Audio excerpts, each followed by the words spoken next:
All right, let's tackle a really fascinating question. Where does a country's law actually stop? We're going to explore this through the lens of India's new criminal code, the Bharatiya Nyaya Sanhita, or BNS for short. It's replacing the old penal code, and trust me, the answers are more interesting than ever.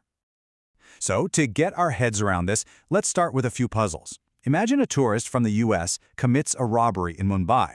So does their American passport get them off the hook, or does Indian law apply? Okay, now let's flip the script. You have an Indian citizen who's on vacation in Paris, and they commit a crime over there. Can they actually be prosecuted back home in India for something they did thousands of miles away? And for our final puzzle, picture this. A ship registered in India is sailing right in the middle of the Pacific Ocean. A fight breaks out between two passengers, and neither of them is even Indian. So whose laws are in charge then? Let's find out. Okay, let's start with the most straightforward scenario. A crime that happens right inside India's borders. This is what lawyers call intra-territorial jurisdiction. And really, it's the bedrock of any country's legal system. Now here's where it gets really interesting. It's all about the specific wording in the new BNS. It doesn't say every citizen, it doesn't say every Indian, it says every person. And that simple two-word phrase, it changes everything. And that's the crucial point. When a crime is committed on Indian territory, your nationality is completely irrelevant. It doesn't matter if you're from India, Uganda, China, or America. If you break the law on Indian ground, you are subject to Indian law. Your passport can't help you here. So if the law applies within the territory of India, that leads to the next big question, right? What exactly is the territory of India? Well, legally speaking, the answer is a whole lot bigger than just the map you're picturing. The legal definition of India is incredibly comprehensive. It covers the land, of course, but it also includes all its internal rivers and lakes, the sea stretching out from the coast, the entire airspace above it, and even Indian embassies in other countries. And this is a brilliant way to think about ships and planes. An aircraft registered to Air India is basically a piece of flying Indian territory no matter where it is in the world. So a crime on that flight over the Atlantic? Legally, it's the exact same as a crime committed in Delhi. Here's another key detail. India's legal territory extends 12 nautical miles out into the sea from its coastline.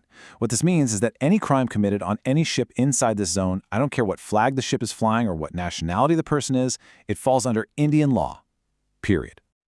All right, let's take this up a notch and talk about what's known as extraterritorial jurisdiction. This is where things get really fascinating, because the law can actually reach beyond India's borders and follow specific people around the globe. Let's see how this works. So let's just quickly compare the two big ideas here. You've got intraterritorial jurisdiction, which is all about the location. If the crime happened in India, the law applies. But then you have extraterritorial jurisdiction, which is about the person or the property involved. This is what allows the law to apply even when the crime happens way outside India. So when does the law actually have this long reach? Well, there are three very specific scenarios. First, it follows Indian citizens wherever they go in the world.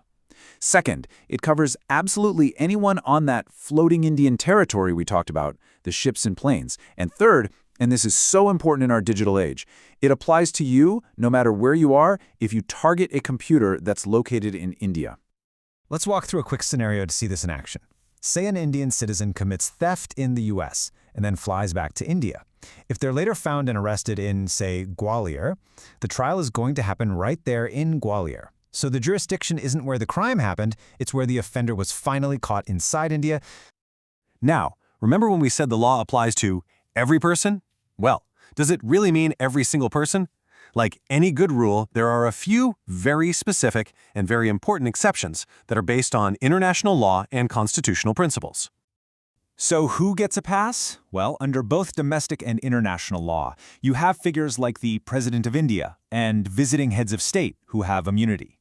The same goes for foreign diplomats, visiting foreign warships, and even soldiers from an enemy nation during an active conflict.